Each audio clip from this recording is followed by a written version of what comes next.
right, so hello everyone, welcome back to our second session. I'll be moderating, and our second session, which will run until 8:45 Israel time, is titled Crowdsourcing Policymaking. We have two papers, starting with Alexandra Flynn. What we talk about when we talk about crowdsourcing, remaining inclusive, participatory municipal decision, reimagining inclusive, participatory municipal decision-making. So Alexandra Flynn from the University of British Columbia, and commenting will be Yishai from Aviv University. And second would be José Martí from University Pompeu, Fabra, Barcelona, with the paper Legitimate and Illegitimate Crowdsourced Governance, and commentating will be Ittai Bar-Siman-Tov from Ilan University. So without further ado, I'll give the floor to Yishai, who will present and comment for 15 minutes, and then Alexandra will have 10 minutes to comment, and we'll open it for discussion. Yishai. Great. So first of all, I really want to thank the organizers, Shelly and Tamar, for inviting me to participate in this fascinating conference, and also to comment on one of my favorites, which is Alex Flynn. So it's a special treat to be here, even though it's a real bummer that it's through Zoom rather than in person. And I will do my best to ignore the mode of Zoom and imagine that we're actually sitting around a table and trying to do what we do in this type of conferences, which is to actually just really think with the author on their papers as they work on them. So Alex, I hope you will allow me to imagine that we're doing that rather than, participating in a regular conference. So let me present kind of briefly, because I assume that many have read the paper, because this is kind of the type of workshops. And then just offer a few questions and I don't know, thoughts that I had while reading Alex's wonderful paper. The project of Alex is rather ambitious. She's trying to think through some really important concepts that are occupying the minds of academics who deal with urbanism today, but also with concrete problems of policymakers. And those concepts or problems are crowdsourcing on one hand, participation on the other hand, smart cities is another concept, and the right to the city is a fourth kind of pillar. And what's great about the paper that Alex is trying to jiggle with is really four important ideas, concepts, and policies. All of them are kind of lumped together, not in Alex's paper lumped, but in reality, and trying to kind of think whether through the new modes of technologies, which are crowdsourcing, and I'll say what Alex wants to say about that in a second, to think how are these new technologies of crowdsourcing can impact for the good on ideas of participation, smart city, and the right to the city. Okay, and the way that Alex is trying to do that is to think through what she calls vignettes in Toronto, but this part is kind of still underdeveloped, so we're only getting a glimpse of that. But it's not only the empirical, it's also how can we think about these new ideas? That is, can we think of new technologies such as crowdsourcing as enabling a better form and better modes of participation in urban decision-making?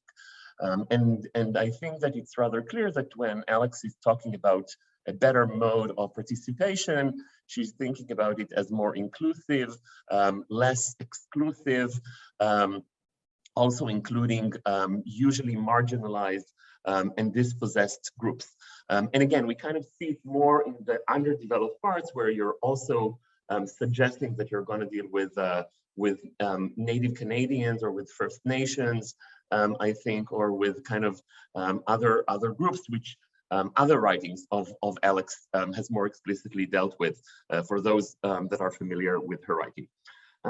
So the first thing that you're trying to do, or that Alex is trying to do in her paper, is to figure out what is crowdsourcing. And it's kind of, I'm sure that in the coming few days, we're all going to talk about it and try to figure out what it means. In the setting of urbanism, it can mean many, many things.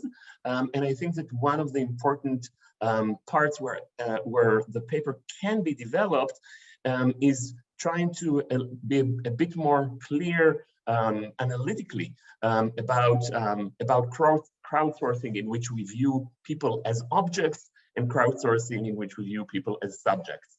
Okay, so I'll say more a little about that. So crowdsourcing could be just data gathering. What are we doing? What are people doing? Where do they throw their garbage? Where did accidents happen? All these things. So this is kind of crowdsourcing where we are objects of gathering data.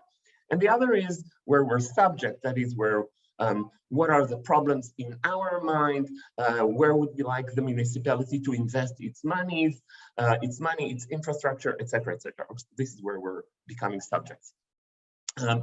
And first thing that Alex wants to put on the table is that even though we might not think of this as a form or as a mode of participation in the way that we know it, we need to think that this is kind of a new mode of participation, maybe bad, maybe good, but first of all, let's put it on the table and think through. And this is the first thing that she does in her paper. She then wants to tie it to the idea of the right to the city. It's a concept developed by Henri Lefebvre, a French kind of neo-Marxist. And for urbanists, it's a really big concept. It's an idea of how to make the city livable for everyone. This is one way of putting it. There are many, many ways. I would say that the right to the city is one of the most ambiguous and diffused concepts in urban theory. It can mean many, many things. I will say a little bit about that in the end. I think for Alex, this idea rests or has to rest on a robust notion of participation, where people participate not just in order to influence their surrounding, but also to influence how they themselves live as subjects or as subjects within a community. So Alex wants to use this concept, which again kind of proliferates through urban theory, to tie to the concept of participation, and to again kind of see whether the new modes of crowdsourcing can contribute to the idea of the right to the city, read as mode of participation, but not just kind of on the surface participation, but on real transformative modes of participation. And then kind of an interesting twist, and who's keeping time? So try to kind of flag to me when I'm going near my time. And then kind of Alex moves to what I thought was slightly surprising, as she calls it. She crowdsourced the question of what is crowdsourcing to a bunch of non-experts, or at least non-experts in some parts, but experts in other parts. And she asked them, what is crowdsourcing, and how would you see crowdsourcing as contributing or as potentially contributing to urban decision-making? I would actually like to hear more about that. I mean, how many people you asked, who were they, how did you pick them up? Were they men, women, white, non-whites, poor, non-poor? What's going on there? I mean, who were the people that you were asking? And what they came up with is various ideas about what crowdsourcing is. And what we see in them, again, is kind of, I would say, anyway, what we read in the literature about modes of participation, that is, that we're worried who is participating and who isn't, how to participate, what are the procedures of participation, various challenges, right? I mean, we know that rich people tend to participate more, poor people tend to participate less, whether we donate the data voluntarily and how much we get out of it, etc., etc. And then after we kind of know more, not just what does the theory say about this crowdsourcing and participation, but also what not exactly lay people, but various kind of lay professional people think about that, Alex moves to kind of think more critically about crowdsourcing and participation in the sense of flagging some of the problems that could emerge from participation or public participation. That is, again, that only select groups and select individuals participate, even in voluntary or especially in voluntary modes of participation, those who have time, those who have money, those who have information, those that can organize themselves. And that if we want to advance or move beyond kind of just the slogan of participation, we need to have more proactive, inclusive, directed, solicited participation from those who usually are outside. And I think that, again, with at least the one vignette that that Alex brings, which is the development of some part in Toronto, we gradually see also the new threats that we have for participation or for urbanism, which is privatization, secret deals between the municipality and developers. And those kind of, I think, again, both show the potential from perhaps crowdsourcing. That is, if we open up maybe these types of developments to the populace to participate, we might get some pushback, but also the threats, because again, it is possible that those that will oppose or object these such development programs will be, again, the usual suspects. And then I think then the rest is actually the promise for what will be in the final paper, which are reflections on what we learned from that. So I think I have 5 minutes. Do I have 5 minutes or not exactly? Yes, that was 5 minutes. Yeah. Okay. I'll let you know in 1 minute. Pardon? I'll let you know again in 1 minute. Okay, so I have 5 minutes. So now I want to say, so it's a really rich and promising project. And I think, again, putting all these concepts together is really intriguing. And I'm sure that various, possibilities, again, what Alex hopes to find is an inclusive and even radical mode of participation. I want to just highlight some of the perhaps things that I would be really happy to see Alex pushing her paper towards. And the first, again, as I said, thinking seriously about what do we want from participation. And again, as I said before, we can think, especially on crowdsourcing, as us participating as objects, that is just what we do, the facts that we are, and the subjects, okay, and us participating as subjects. To start with the subjects, we can think of ourselves as consumers. Okay, so we are consuming subjects, and many of the things that the cities gather on us or collect, the data that is crowdsourced, is actually on how do we consume various city services. So we're not just objects there, we're actually subject, but we're consuming subjects. There are also the political subjects, okay? So we can be asked, what do we want to do about a certain problem? How do you want the budget to be allocated? But we're also subject in the sense of just the production of public space. That is through crowdsourcing, even without us being asked what exactly we do, we still, if we think of ourselves not just as objects that are moving around, but as subjects that are producing certain activities, basically individual activities or collective activities, then we're still could be seen as subjects there. And in the object part, so of course, we can just think that participating as objects is just bad. That is, we're being followed, monitored, seen, we're moving, we're polluting, we're doing all these things. But I also think that as objects, there's also a potential in the crowdsourcing, especially again, if we think that often neglected communities and neglected individuals aren't even seen as objects. That is, kind of they're under the radar in the sense of really seeing what they do, really following and monitoring what are their modes of behavior, modes of existence, etc.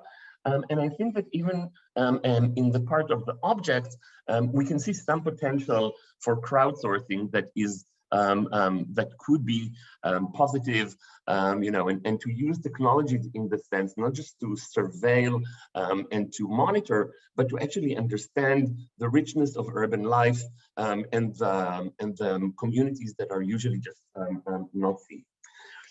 The other part is what is actually the problem. So going back to Lefebvre, for Lefebvre, the idea of the right of the city wasn't just about the poor and how can they get more from the city.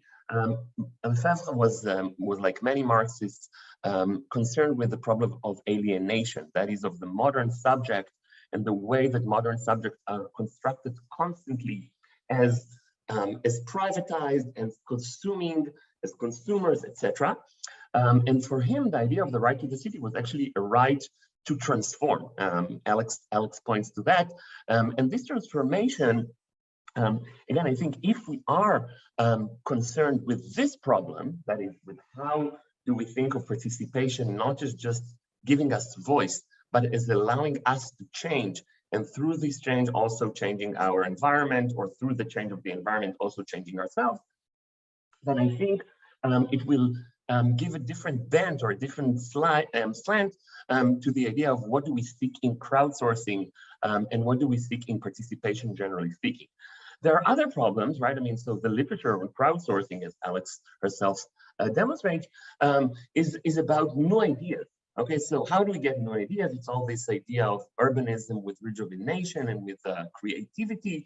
I'm not that I have anything against creativity and all this talk, but I think that this is very different again than if we're concerned with problems of distribution, with problems, as I said, of alienation, and with the dwindling, let's say, of public life and public urbanism or public freedom, to use Arendt's concept. And I think here again that I try to conclude soon. Okay, so I'll try to conclude. So I have many other things, but I'll just try to conclude with one of the important things here that I want to emphasize. And this is where things don't align themselves. And there's something about crowdsourcing which goes against, I think, or at least has the potential to go against what I see as politics, meaning not just the individual voting or influencing or saying, but with collective organization and often through parties or other collective endeavors.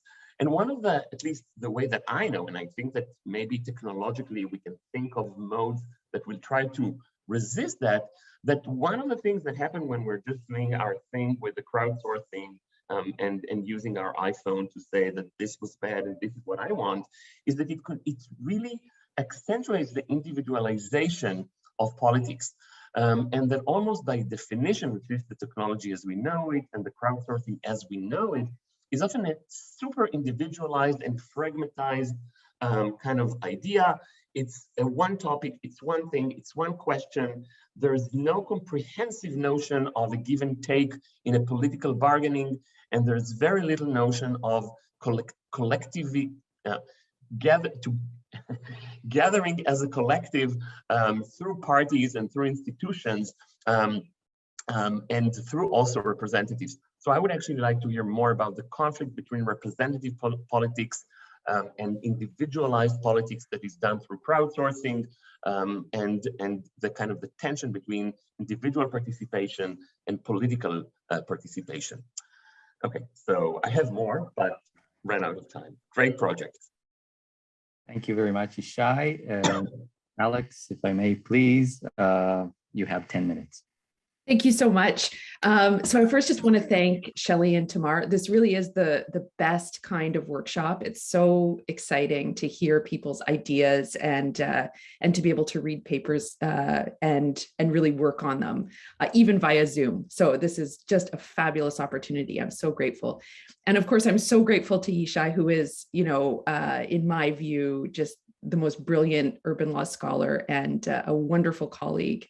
And of course, he gave a very generous summary and characterization of what is a very draft paper. And I can't wait to hear more thoughts that he has over time, if that's a possibility, Yishai. So all of you will have seen that this paper really does come across and really is a bunch of ideas that are thrown together in the process of theory building. That's my brain. It's a very messy, kind of weird place. So I'm sorry to have exposed it to you and not in a polished version. But there is a goal in this paper, and the goal is to, in some ways, emancipate crowdsourcing from the, on one hand, the fuzzy, complicated, and contradictory definitions that have been provided for what it means, and particularly in the urban context, where, in my view, it has not been well theorized. And so that's one big goal that I have, is to really understand what we mean by crowdsourcing in the urban sphere and in the context of idea and policy generation. So this is not about collecting garbage or measuring water meters. This is really about the potential for crowdsourcing as a tool for generating ideas at the policy level. And it's also meant to bring together, as Yishai so generously outlined, a lot of different literature which doesn't explicitly address crowdsourcing, but kind of nods to the need and potential for new tools to reach those who do not, at the moment, participate in decision-making, people whose voices are very much needed. And so I just want to focus very briefly on that issue, because Yishai pointed it out wisely as an area of urgent need in the right to the city literature, but more broadly. And that is really the heart of what this paper is trying to, there's two hearts. So this is one of them, is trying to get at, which is crowdsourcing, if we reimagine it in the urban sphere, in the context of policymaking, an opportunity to reach underserved and underrepresented populations who at the moment are not able to engage in urban decision-making using the tools that we have. And that is where I have had the most struggle with the paper, is trying to theory build in this area, what literature to draw on in order to, kind of construct an idea around this. And so at the moment, I'm drawing on, as Yishai pointed out, the right to the city, but also more participatory literature like that from Arshan Fung. And it doesn't really get at it. I can see that it's not helping me do what I want to do here. And maybe if I was a different kind of scholar and better at drawing charts and, kind of putting things, plotting them on a curve, I would be able to wrap my head around this literature, which really does have a lot of visual representation and how participation looks. And so that's an area where I'm still kind of figuring out, but that's the goal, is to say we have a weak sense of participation as it relates to underserved communities, and crowdsourcing reimagined has the potential to lead us to a different place in how we can understand reaching them.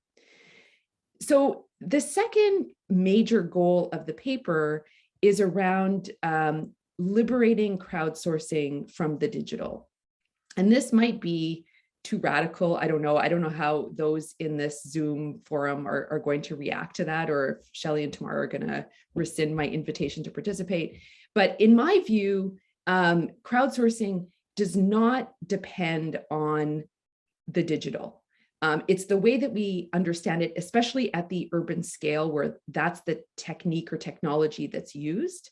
But where's an example like the smart city movement in the case of the city of Toronto, where it animates the liberation from the digital, is actually in that sphere. Ironically, you would imagine that a smart city would be all about crowdsourcing ideas using digital tools. And in fact, that's not what took place. It was it was forums, very diverse forums of generating ideas, still the principles that form the basis of what crowdsourcing is, reaching new people, throwing out broad questions and soliciting feedback. And we can talk more about what are those characteristics of crowdsourcing that are so essential. But that's actually what that example revealed, is the potential for arriving at really novel and exciting ideas at the idea generation stage. So not your typical engagement kind of strategies where the city staff or city decision makers will arrive at a policy idea, and then once it's ready to be passed, engage with a certain set of populations in order to see if it can kind of pass the sniff test, as we call it in the city government context. This is a very different kind of model. This crowdsourcing that we saw at the smart city scale was really about, okay, we have this plot of land, what should we do about it? But of course, as Yishai pointed out, this was not really meant to address problems at the urban scale, this smart city project. This was very much a for-profit project, which is fine. But it was not the kind of equity seeking or reaching vulnerable populations that I hope we can extend this novel, what we think about when we think about crowdsourcing to. And so that's where these totally incomplete, unwritten vignettes come into play. Number one, Indigenous peoples and the extent to which they are completely unrepresented in current participatory processes. And so when I have an opportunity to write this section, this is actually an example where I was able to participate in idea generation amongst Indigenous peoples in the city of Toronto. And to me, there's overlaps with the potential for what crowdsourcing can offer in terms of ideas. And so that may be where I leave the paper. Maybe that's too ambitious already. Maybe this is 5 papers, I don't know. But I guess my hope is that, first of all, we can rethink crowdsourcing in the context of political participation at that very early stage of idea generation, which is, in my view, the magic of crowdsourcing. That is its genesis. That is its, I think, I shouldn't say best, because there's so many brilliant papers here that, apply crowdsourcing in all sorts of contexts. But for the one that I'm concerned about, the normative issue that I care about, I think that's where some emancipation lies. And then the second is to liberate crowdsourcing and reimagine it as not just a digital tool. And others, of course, do this too, but I really want to cement this at the urban scale and use vignettes and examples to illustrate how that can actually look. So I would love any feedback, questions, critiques, take a ball of paper and rip this up and start with something. Any thoughts that you have on this, I welcome with open arms. And again, thank you so much for listening. Thank you so much, and thank you for keeping in time. This is time to raise hands, or in the case of Shelley, write something to me. Let's see who ventures first.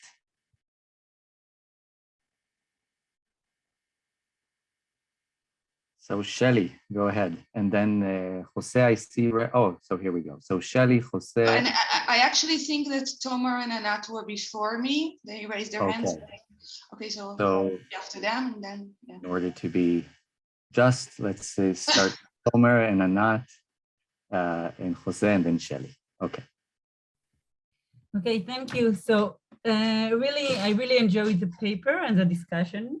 And I think one important and interesting perspective for theorizing the field is looking on the entity that runs a process of crowdsourcing. And in the paper, there is like Sidewalk Toronto, which is very extreme and radical example of Alphabet, Google run the process. But I think, in even less extreme cases, usually who run the process is doing by outsourcing to private companies, and there's a lot of market of this company. There are a lot of startup in this issue. So I think it's really interesting to look on the political economy beyond the crowdsourcing in this issue, and to see the product and to see who does this, who run the product, and how does it influence the people that participate. That's all. Yes, please, Alex. Yeah, thank you. That's a fantastic idea, and it's triggering some more thoughts in my brain about some examples of how crowdsourcing has been used outside of an extreme example like sidewalks. So thank you. That's absolutely an essential element to include. Thank you. Anant, please. Yes, so first, thank you. It's really interesting. And I have a question. I think it's something that urban planners are probably grappling with, and I'm not sure if you're going to put any emphasis on this, and that is the fact that probably in a lot of cities you have expanding urban populations, and you are going to have situations where you are going to have rapid urbanization. And that could be a challenge to somebody that's trying to do urban planning, right? So you have on the one hand, a population growth, changes. How do you take that into account? What kind of data aggregation, especially when you want to deal with the social issues that you're grappling with, right? So how are you going to take all these things into account when that's happening? Yes, Alex. Yeah, thank you. So the sidewalk example makes it very easy because it was a novel development, but it was constrained geographically. So that doesn't get at the conundrum that you're outlining, which is rapid growth, which is almost unlimited in its scope. I haven't really thought that through, but I'm going to add it to my laundry list of essential questions to answer. But definitely, especially where the density, both the density and the geography are involved. And I think what it raises more interestingly is who is a stakeholder, right? I mean, is it just because where there's rapid development, stakeholders may include those who are not in the area yet, who come from outside. And that's, again, it might not be the issue that I examined in this paper. I think Shelley is hopeful that I don't add any more to this paper that I already have. But it's certainly an issue for participatory theory in general, is who do we consider a citizen? And who is meant to be consulted or engaged in policy decision-making or planning decision-making, as you outline. But I think given the vignettes that I've identified, the essential nugget of the question that you're asking is the data piece. What data do we consider? How do we limit or draw a line on what is meant to be included and what is not? I mean, that's what I take from the essential kind of issue that needs to be woven into the theory, for sure. How do you define a stakeholder, right? What's your target audience? How do you define the stakeholders? What kind of population you want to target? And then how do you really do that in a way that represents the data that's coming from that target audience as well? Yeah. And it's actually, it makes me think of another interesting conflict that I have never yet really been able to kind of put to rest in my own mind around participation, which is, on one hand, cities want it. Well, sometimes they want it, but they should want it. But on the other hand, certain feedback, notably from the most common participants who provide it, is devalued, right? It's because there's an overrepresentation of particular stakeholders. But should we devalue it? I mean, there's a gap, there's a much needed gap that has to be filled. I mean, that's my preoccupation. So obviously I think it's really important, but what does that mean for those who are already engaged? And are they also stakeholders in the conversation? So thank you. Thank you. José, please. Yeah, thank you, Alexandra. I think it's a terrific paper, and I think it's very good actually that we are in the same panel, because you will see that I touch upon the same kind of concerns. I was worried when I was listening to you. I was worried about when you said that one of your purposes was actually to liberate the literature on crowdsourcing from technology, right? So to decouple these two things. And my first reaction was, okay, I disagree with that. And I was just thinking, does it even make sense to try to liberate it from technology? I mean, technology is ubiquitous, right? So it's everywhere. And any form of engagement that you might think of, it will have, you like it or not, it will have some technological component. That was my first reaction. But then after second thoughts, I thought that maybe we agree more than I thought. And as I will say later in my paper, I was one of the examples I would like to discuss with you and see how you think about it. And I would like to think together with you now on this particular point, is whether we can consider things like citizen assemblies examples of crowdsourcing. And in a way, I think we can, even if, yeah, I mean, it all depends on how you understand the crowd part in crowdsourcing. Of course, if crowd means very large numbers, then these citizen assemblies, maybe they are not examples of crowdsourcing. But I'm not in favor of having this kind of restrictive notion of crowdsourcing that requires really very big numbers. And then what I was thinking in the example of citizen assemblies is that now we have some citizen assemblies that are going online, for which technology is essential.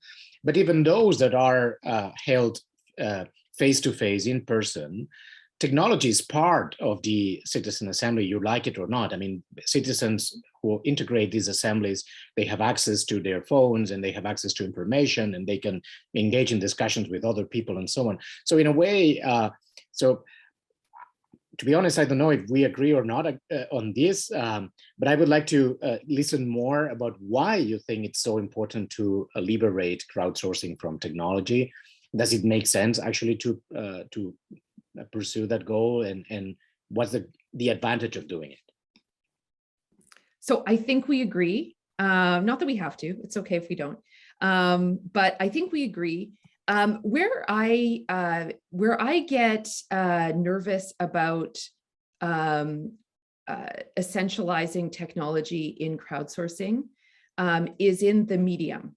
And maybe I didn't spell that out clearly enough, but the idea that that using, for example, social media, getting feedback through easy surveys. I mean, a lot of crowdsourcing literature comments on the simple question, right? And you can just fill this out in 1 minute or maybe even less by clicking a button. That's the sort of an essential element of crowdsourcing, at least in some literature and to some practitioners.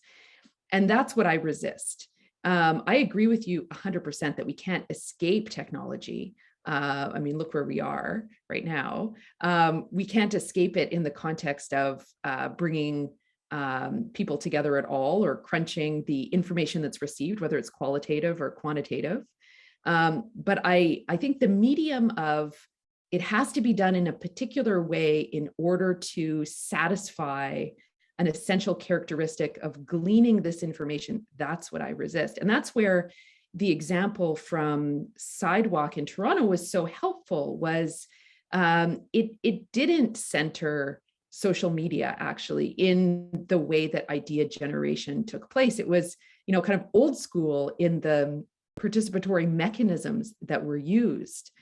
But what was novel was the phase of engagement where people were embedded in the knowledge generation, which to me stems all the way back to the genesis of crowdsourcing as an idea in the tech context, actually, in the early 2000s, was this certain moment in the process where new ideas were needed. And then in addition, as you nodded to, the breadth of people who were engaged. So, I don't think we can, or at least I can't quantify that, X number of people means crowdsourcing. That's something that, others have done a lot of really interesting work on, and I appreciate that. But I certainly think that breaking away from the kind of who is normally a participant in this process is an essential element of crowdsourcing as well. So I think we have a lot that we're both, I mean, and having read your paper, I know we have a lot in common in what we're trying to answer, what we're trying to understand. And technology to me doesn't mean we're all just sitting there with scrolls and a pen. But I think placing it as the medium by which information is generated, to me, that's the problem. Thank you very much for that question. One last question by Shelley, and I'll just use my prerogative as a moderator to interject here and put a general question about whether city gathering or city hall citizens meeting fits crowdsourcing in, at least in one sense, if we're looking for this kind of mass or crowd intelligence or crowd wisdom, something about the independence of the different voices seems to be doing the work, this latent wisdom inside the individual. And that doesn't necessarily come out when people interchange, but then there are so many meanings that come up of crowdsourcing that this might be just one meaning. So this, just throw that out there and give Shelley the platform, please. Thank you. So I really love this project, and I really love the idea of bringing together crowd and crowdsourcing with the idea of equity. And I want to sort of pick up on Yishai's point about the tension that we have and try perhaps suggest another way to look at it or another way to go around it perhaps.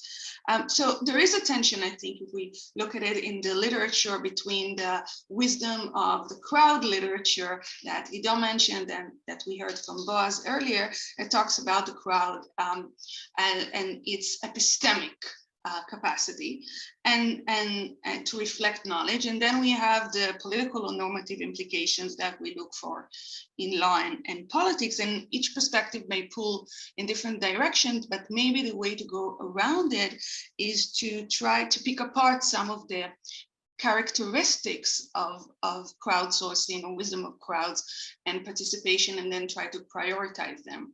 And so just to give examples, so I think that both the epistemic and normative / political go in the same direction when we talk about diversity, because I think that for a crowd to be smart, it has to be, according to the wisdom of the crowd literature, it has to be diverse and bring together a lot of different perspectives.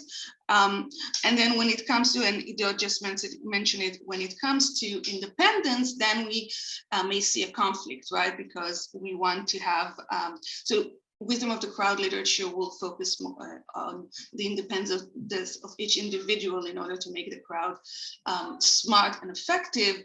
And we may want to reach out to groups and have more organized and collective ways of thinking. So there we can prioritize and say that organization may trump independence and so on. So I'm just trying to think of ways where we can sort of bring these two opposites together. Thank you. I see Gila has another question, and then we're just right out of our time for the first session. So then if you could answer just in 1 minute or two for both questions, sorry for that imposition, and then we'll move to the second paper. So please, Gila. I just want to be very quick because we're running out of time, but I just want to put it out there that I kind of resist the equation of public participation with crowdsourcing. So I think there's a lot to be said to distinguish between the two because of all of the democratic political implications that we have, that we know with respect to public participation, and the other actually technologically oriented and also with malign implications of crowdsourcing So I'm not saying that they're necessarily contradictory, but I'm just saying that I think that it can be meaningful to continue distinguishing between them. That's excellent. Okay, so my goal in this paper is to convince Gila that there is a good way of understanding these terms together. So thank you for that. I like that. I like having a strong goal. And if you don't mind, I'd love to perhaps when I've arrived there, reach out to you and see if it satisfies your concerns. I mean that very honestly. I would love that. Okay, so thank you very much. Let's all clap our virtual hands for our first paper, and then move right on time to our next paper. José Luis Martí from University of Pompeu, Fabra, Barcelona will present his paper, Legitimate and Illegitimate Crowdsourced Governance. We'll deviate from our usual habit of having the commentator also present, because the paper arrived just recently, and José will present his paper in 10 minutes, and then Ittai Bar-Siman-Tov from Barcelona University will comment for 10 minutes, and then we'll give another 5 minutes for José to comment on these comments. So José, please. Thank you very much, Iddo. And I start, of course, thanking Shelley and Tamar for organizing and convening this event. I'm very glad to be here, and it's actually like a dream to be able to share a work in progress and get some feedback from people who are working exactly on the same area and the same topics.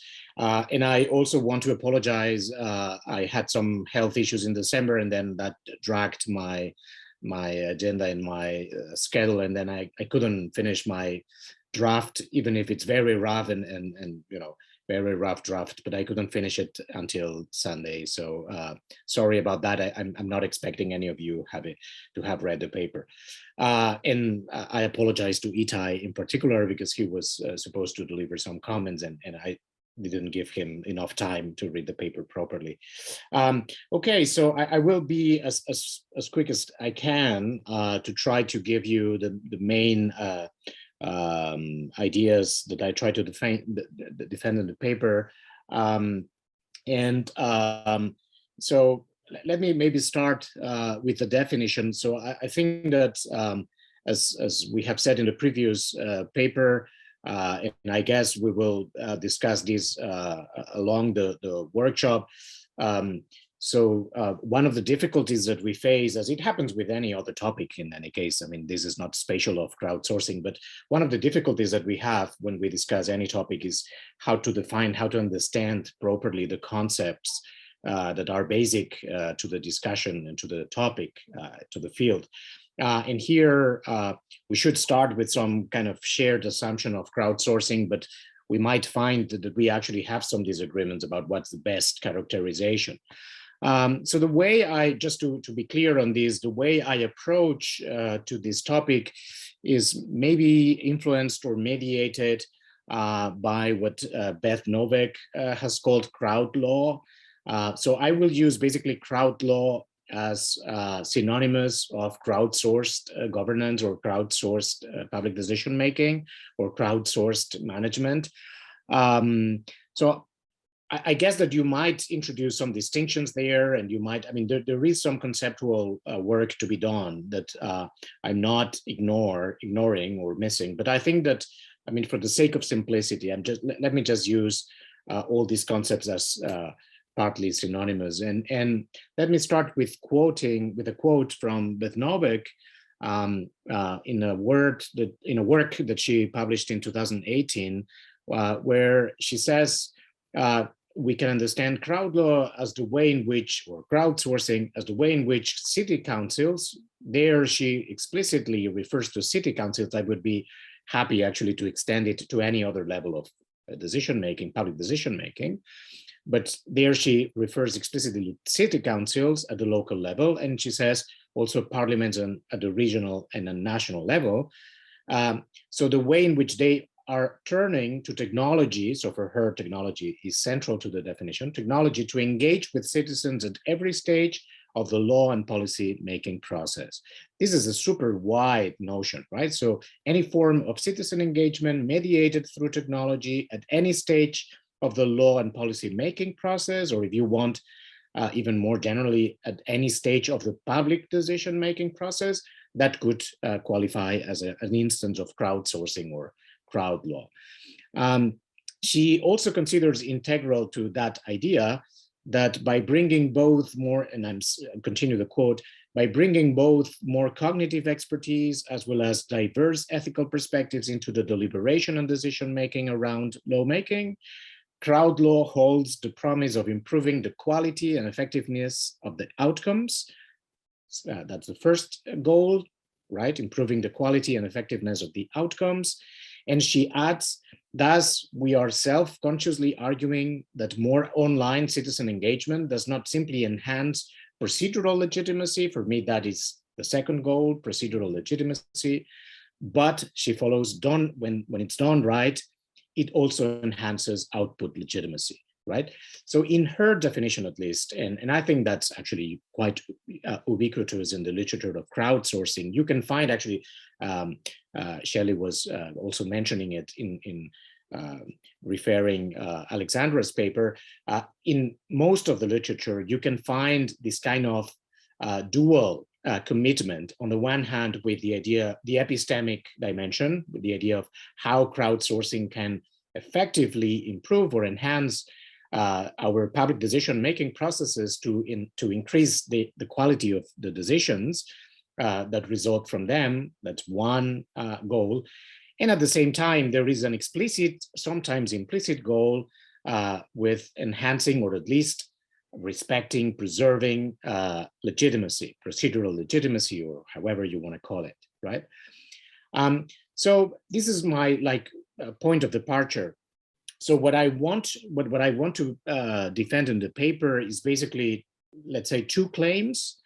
The first one is actually contained in this sort of definition, but I'm trying to explain why we should keep it in the definition. So the first claim is that legitimacy, political legitimacy or democratic legitimacy matters to the processes that we call crowdsourcing or crowd law, or the tag that you prefer. So legitimacy matters, that's the first claim. And therefore, right, when we engage in, for instance, designing, so this is particularly addressed to practitioners and those who are trying to implement crowdsourcing in practice. So when we are engaged in the process of designing processes of crowdsourcing and crowd law, we need to keep in mind what democratic legitimacy is, which kind of conditions or restrictions or conditions it puts or requirements it puts on us, and how we should design those processes in order not only to preserve that legitimacy, but also to maximize or enhance that political or democratic legitimacy. That's my first claim. And the second claim is much more modest. I mean, the two claims are modest in the end, but the second claim is much more modest, and it's basically just by discussing several examples, and I will give you three in this summary. By discussing several examples, what I would like to do in the paper is to show how difficult, actually, how tricky it is to evaluate actual processes of crowdsourcing or crowd law from the perspective of both the epistemic dimension and the legitimacy dimension. So when you engage in this task of evaluating actual processes and try to say, okay, this process is really good in order to maximize the quality of decision-making, or this process is really, it preserves very well democratic legitimacy, this is a very tricky task.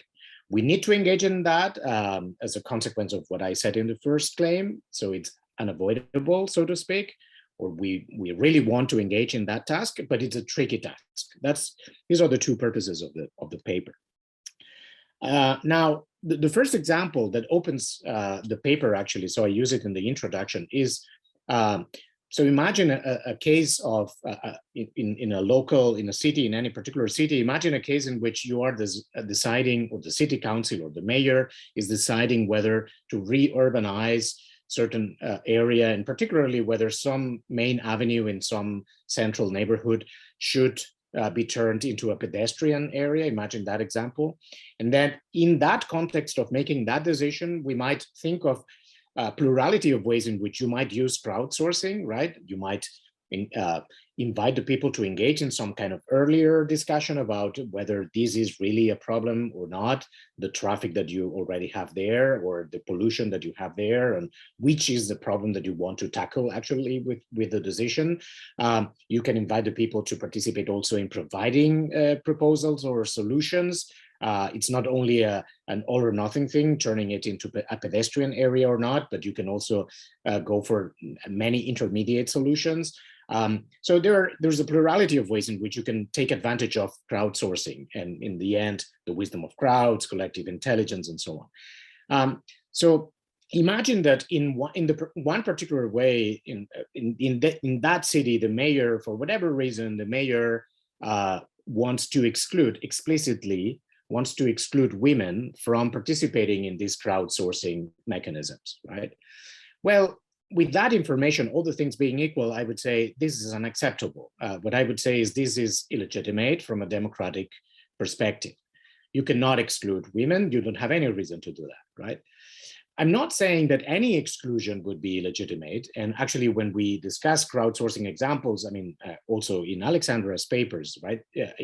You might have reasons actually to invite to participate only one portion of the society, one particular social group, or you might have reasons to exclude some particular social groups from your crowdsourcing mechanisms. So not any exclusion would be automatically legitimate. But excluding women in this example, unless we provide a further justification, and it's very difficult to imagine which could that justification be, I guess I take it to be a very basic example that very quickly, very clearly show that there are some uses of crowdsourcing mechanisms that are democratically legitimate.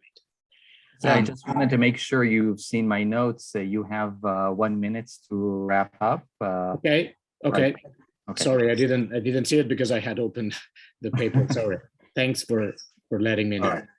So what I okay, let me now skip. So let me just mention that so of course, if I try to convince you that in this example, as in many others, there are forms of crowdsourcing that might result to be illegitimate from a democratic point of view. Of course, it all depends on what you mean by democratic legitimacy. And here, whatever analysis you want to make is dependent on the notion that you have of democratic legitimacy. In the paper, I propose a very basic one, let me say a minimalist or ecumenical one that I hope that many people from different democratic perspectives might agree on. But let me skip that part because, as I said, your evaluation of the legitimacy of the crowdsourcing mechanism, of course, will depend on your concept of legitimacy and your view of what democratic legitimacy is. Let me just add a second example. I wanted to mention three, but I don't have time. Let me just add a second example that is maybe not so obvious, not so easy, and I hope it will show that it's actually this task of evaluating the legitimacy of crowdsourcing mechanisms. It's actually quite tricky. And this is, so the example of using one of the algorithms, Alexandra referred to this, that part of the literature is very keen on using AI and algorithms of big data analysis, especially screening on the social media and for instance, using sentiment analysis techniques to actually infer or collect, have some kind of deeper view about how the people react, not only which preferences they have, which is something that you might actually draw from a traditional opinion poll, but also go deeper into that and try to see whether people have intense preferences for something or which kind of emotions they might develop regarding some alternative decisions in the process of decision making. So this example of using sentiment analysis and this kind of algorithms, I think if the question is, are they legitimate or not? I think in general, I think that's a question that you cannot give an answer just in general. So I think that a judgment of the legitimacy of crowdsourcing mechanisms is necessarily contextual, and then you need to analyze the exact mechanism that is being proposed and the exact way in which is being proposed, and make a comparative analysis. Whenever we engage in an evaluation of legitimacy, you need to make a comparative analysis. This is a comparative judgment. And then, so the question is this form of mechanism, of crowdsourcing mechanism, more or less legitimate than these other alternative or alternatives? And there, what I propose is, okay, you name the principles that you have of democratic legitimacy. In the paper I offer 4 that I didn't have time to present, but you name the principles that you have. What you have to do is evaluate each concrete case by case, in the context in which this particular mechanism is being proposed, and see how it ranks against that complex standard of 4 principles, and see whether it ranks better or worse in terms of legitimacy. And I conclude by making, I just conclude with this sentence, turning back to what Shelley mentioned before. What I try to do in the paper is actually convince the reader, and you'll tell me if I succeed or not, but I try to convince the reader that there is definitely this dual commitment with these 2 values, maximizing the quality of decision-making and enhancing political legitimacy. Of course, these 2 values might bring yourself to find yourself in a sort of conflict. And what you need to do in those cases is some kind of trade-off, because in my view, these 2 values are necessarily connected to the idea of crowdsourcing or crowd law, as I understand the concept. So the way in which you do this trade-off, this needs to be contextual, and it's very tricky, but I think that's what you need to do. And sorry if I spoke for too long. Thank you, José. And Ittai, please, you have the floor for 10 minutes. Thank you very much.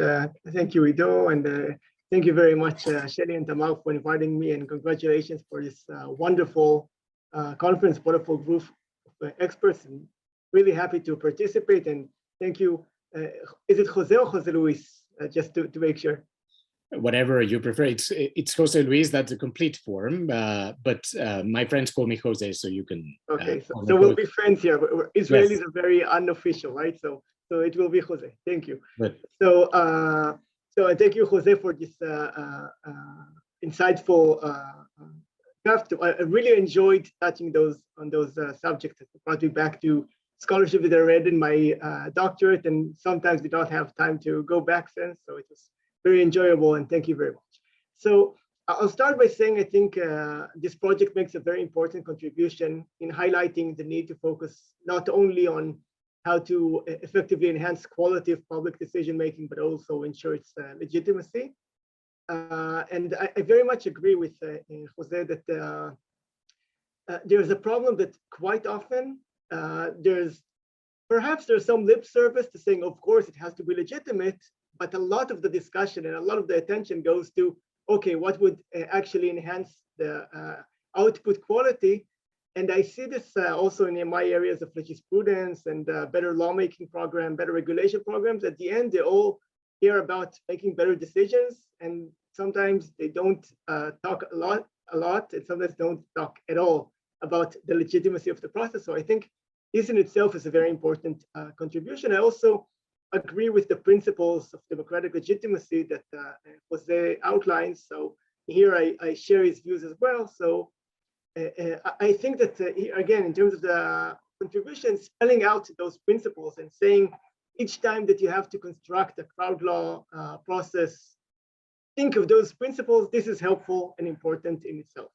So my comments are not so much criticism or disagreement, and more I see it as friendly suggestions for further development. And I hope it will be helpful, especially that, as you said, it's a work in progress in early stages. So maybe I will start by saying that although, as I said, it's very important in itself to highlight the fact that there's 2 goals that need to be considered and that there are trade-offs between them.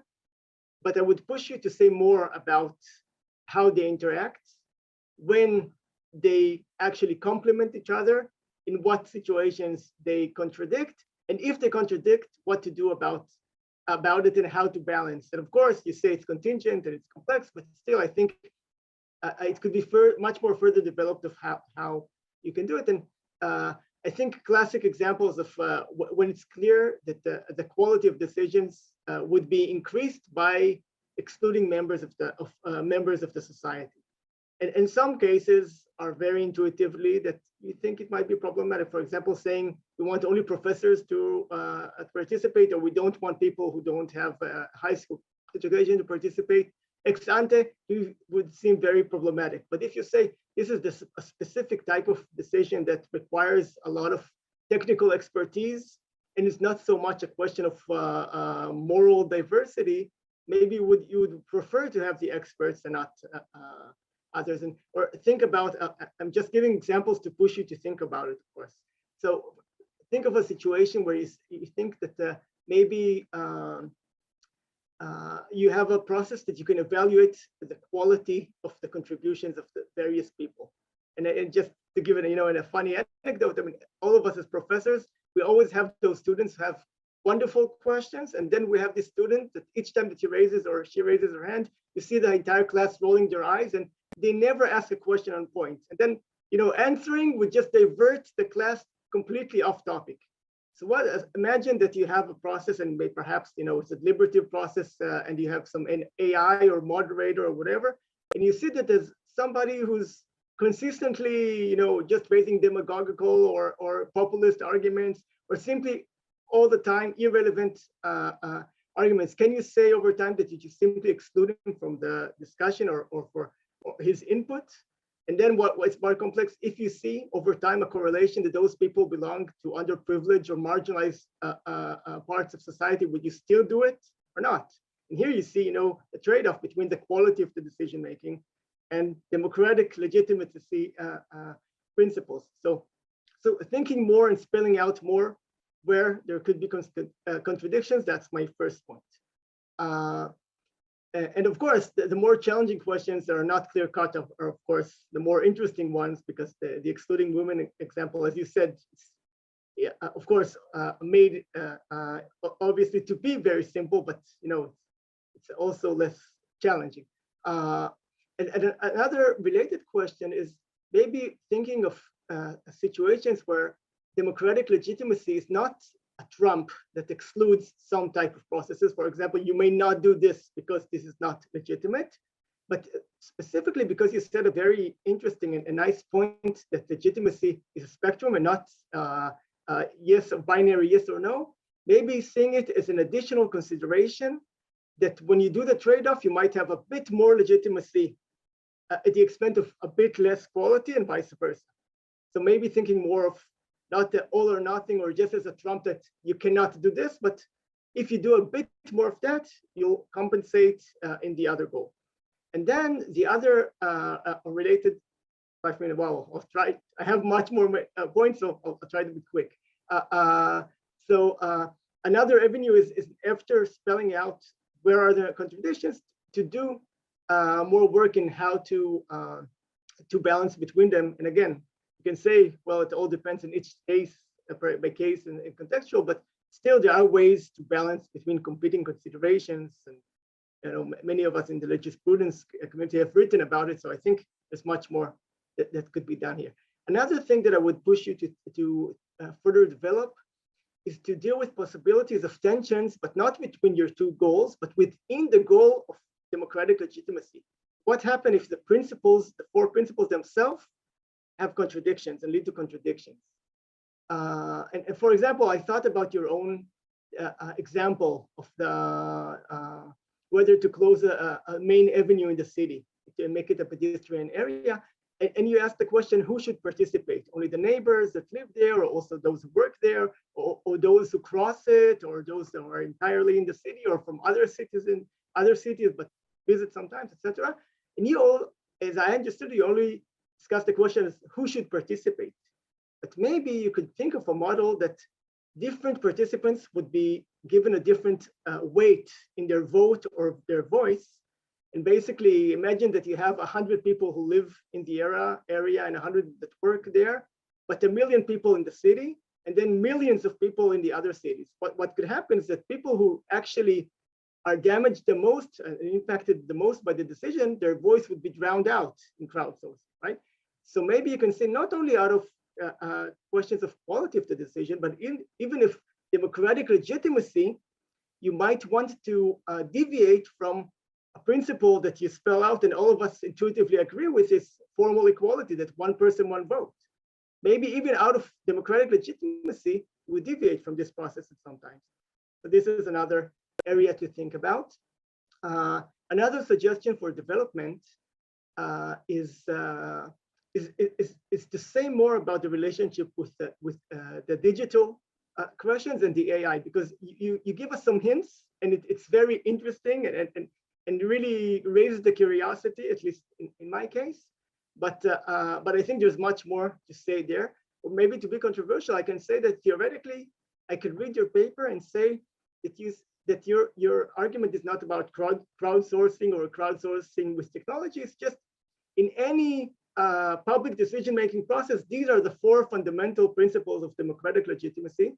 And I can tell you, and of course, you know that as well, that if you look at the jurisprudence scholarship talking about how a traditional parliamentary process physically engage, same 4 principles.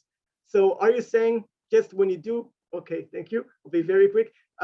When you do crowd law, maintain the same 4 principles will do everywhere, or will the principles change, or their application or balancing change due to the technology or AI and how those interact with those 4 principles? I think this is a venue for fascinating development. And from the little that you already give us the glimpses, I think you have very interesting ideas there that would be very interesting. I have a number of minor additional comments, but my time is out, so maybe I'll just email them to you later. So thank you very much. Very engaging, very interesting suggestion. Thank you. Wonderful. And thank you, Ittai. As we have just a little bit more 15 minutes, I was wondering whether, José, you will be able to include some of your answers to Ittai through the answers of the other participants. So we'll get some more comments on board. So if that's okay with you and with Ittai, I suggest we take some questions now and raise hands, and then as I suggested, you could address some of the points of Ittai maybe through your answers as well. So I open the floor for questions. Please raise your hands.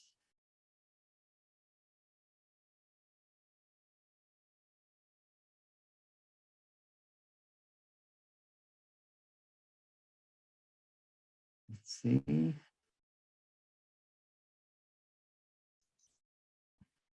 Iddo Boaz is raising his hand. Boaz is raising his hand. Good.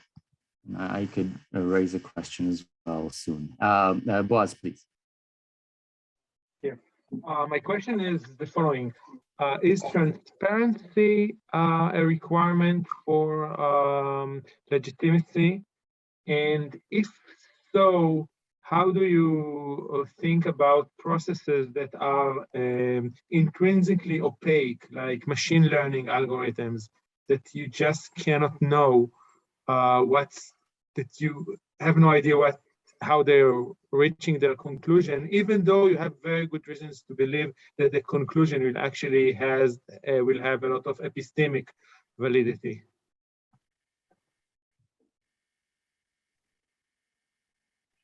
You want me to answer, Iddo? Yes, please. Good.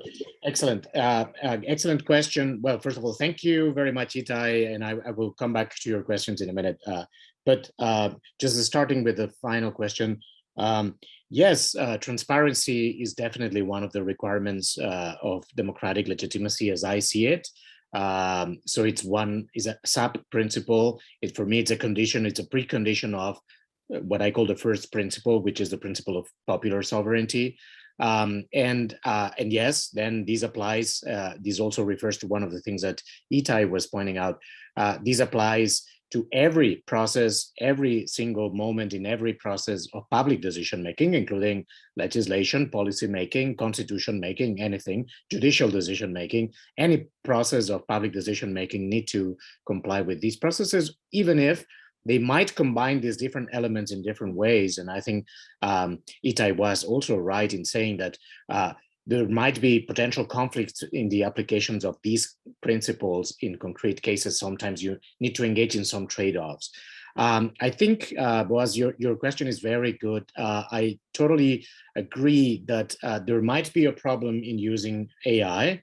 And that's why I mentioned briefly in the paper, I don't elaborate on it, but I mentioned this as one of the further complications at the very end of the paper, that the way I see the legitimacy of crowdsourcing mechanisms, including the uses of AI algorithms, is that they need to be, what I say, intrinsically legitimate. That means that they need by themselves, they need to comply with those principles of democratic legitimacy, for instance, being transparent and accountable.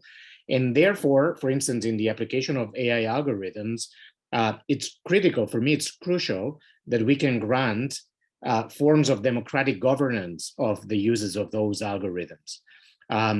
I'm involved in the advisory board of AI of the City Council in Barcelona, and they are paying a lot of attention to the ethical uses of AI, which is fine, and we all can see the reason to be concerned about how AI algorithms at some point might produce unethical results, for instance, biases and so on, and discrimination. But I think that in addition to these ethical concerns, we should also have a fundamentally democratic concern in the use that we do of these algorithms. And as you said, there might be some kind of black box problem when we use some of these algorithms that have machine learning, because not only ordinary citizens, but even the people who design the algorithms to begin with, they might have difficulties actually to understand what is the exact operations that bring the machine to provide certain results. And I take this to be a problem. So I think that this is an open question. I mean, I don't expect a definite answer from me, but what I can tell you is that I'm concerned about this. I think this is a difficulty that we should take into account, and we should try to provide a concrete answer to how we can monitor the use of these algorithms by involving actually citizens in some kind of, for instance, supervision commissions or things like this, that might, by using crowdsourcing, actually might bring more legitimacy to the use of these algorithms. So I see the point. I appreciate the question. I think it's a central concern that I also have, and a very important point.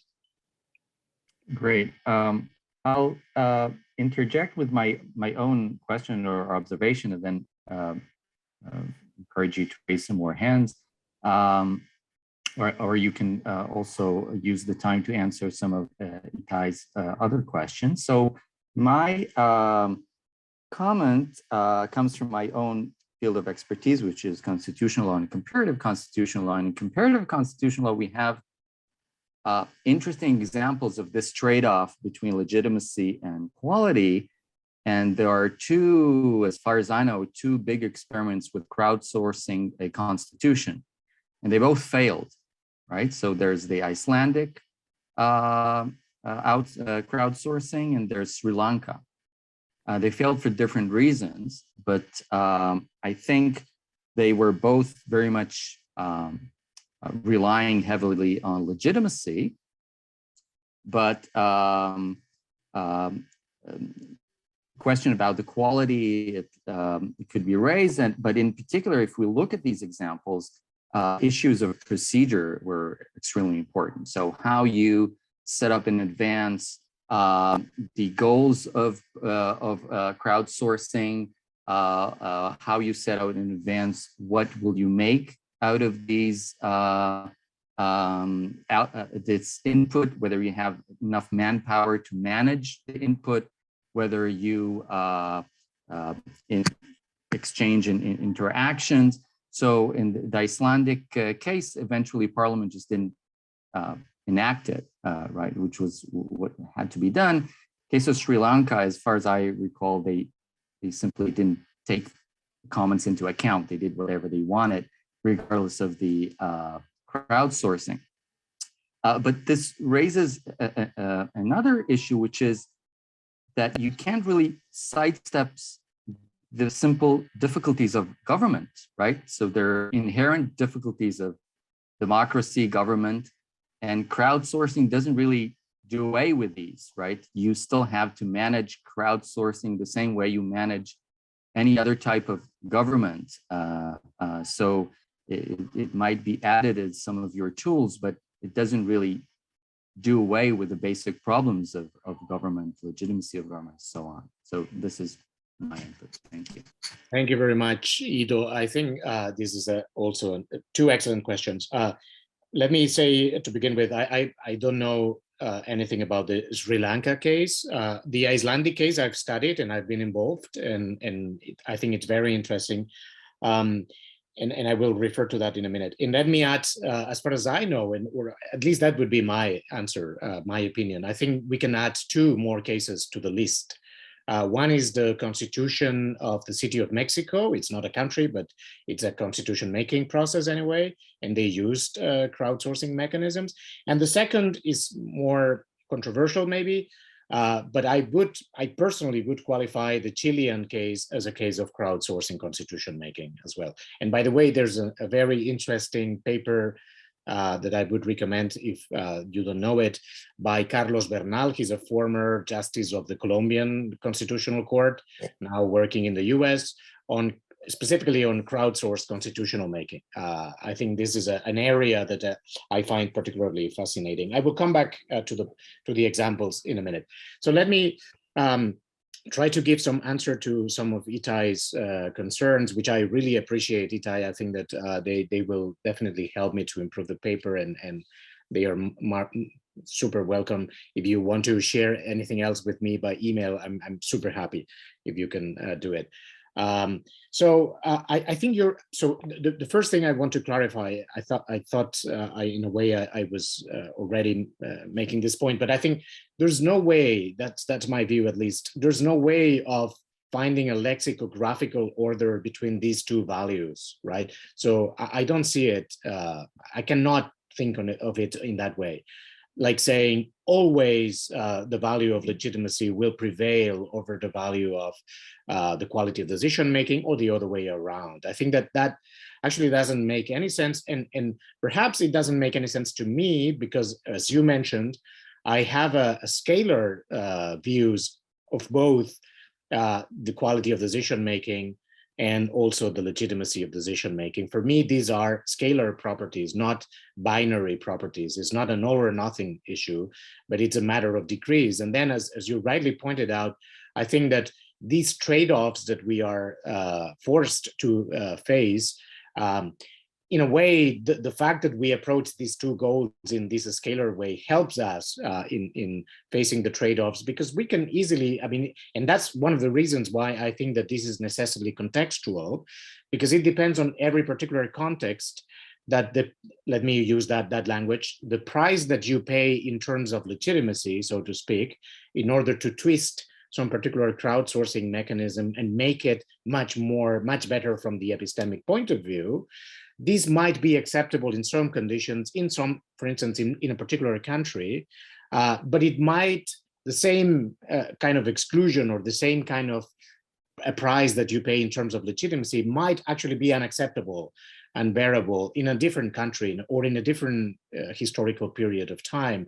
So circumstances change here, and they change our trade-offs, how we balance between these two values. So I think once I have rejected the possibility of having a lexicographical order, all what we can say is, okay, we are committed to both values. And you are totally right also, Ittai, that the value of democratic legitimacy might actually bring its own internal contradictions, because I name 4 principles. They are definitely open to conflict between each other. Actually, my 4th principle, I didn't name them here, but my 4th principle is respect for human rights. And then, as you know, those who are in law know perfectly well, human rights have contradictions between themselves, right? So in within that principle itself, lawyers, we are used to make waiving, balancing operations when we try to solve conflicts between different that we all find valuable. So let me use that example. to try to bring more light to the way I see the whole framework. So I think there are several values here. We aspire to have some kind of coherent judgment or evaluative judgment of how to combine these values in particular cases. And then what we try to do is something that is pretty similar to what lawyers do when they have to balance between fundamental rights or human rights. And it's something that has nothing to do with establishing absolute priority of one value over another.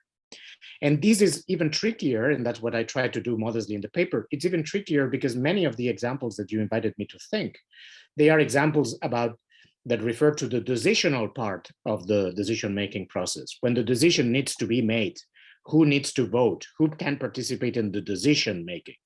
But of course, we know that the decision-making process is much more complex and larger than that. And so something that might be definitely unacceptable in the decisional part of the decision-making process, excluding some part of the population, perhaps is not unacceptable at an earlier stage. In the example of requiring some kind of a university degree or being professors or many exclusions that we might think of, there might be a reason for excluding some people or restricting the crowdsourcing to some social group. It depends on the case, and you might come with a justification. In a way, all what I try to say in the paper, and I think you pointed it out rightly also, Ittai, is that in the literature of crowdsourcing, I think there is an overemphasis on the epistemic part.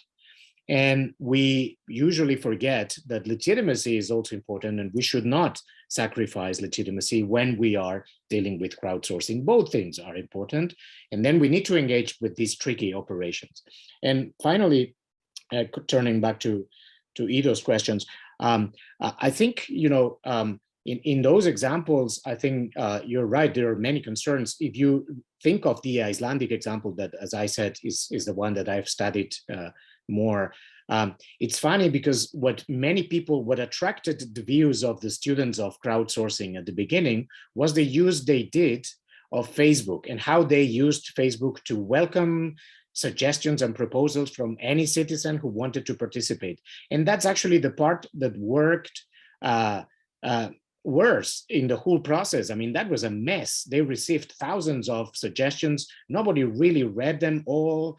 So they had like a random selection to take into account some of them, but they couldn't manage actually to read all these thousands of suggestions that they received.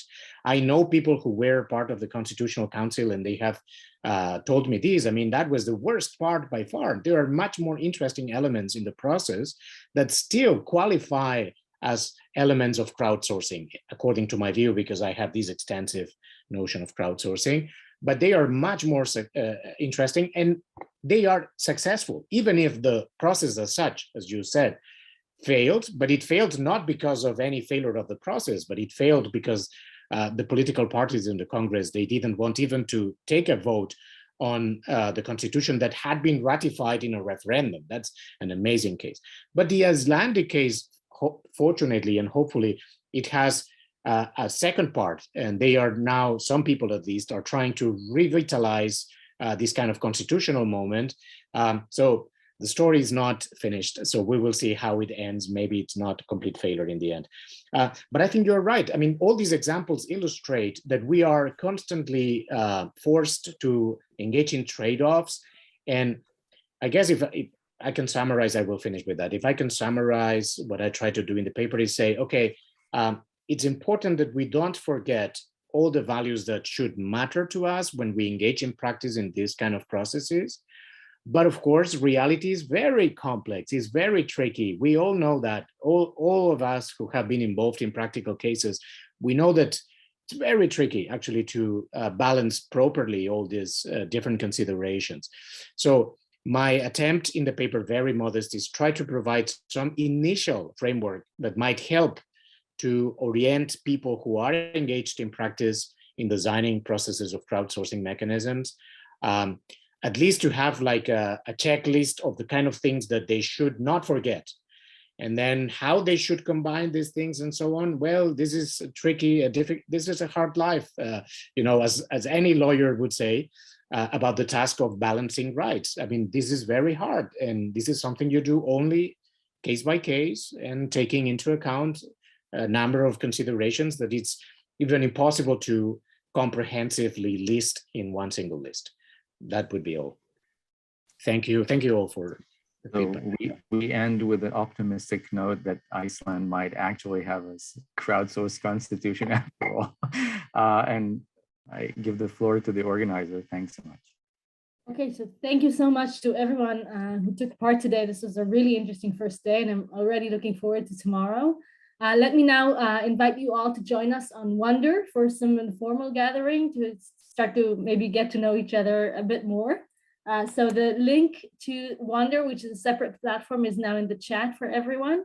We also emailed it to participants, and you're more than welcome to go grab a cup of coffee and come back, and we'll see you there. Thank you so much, and good night.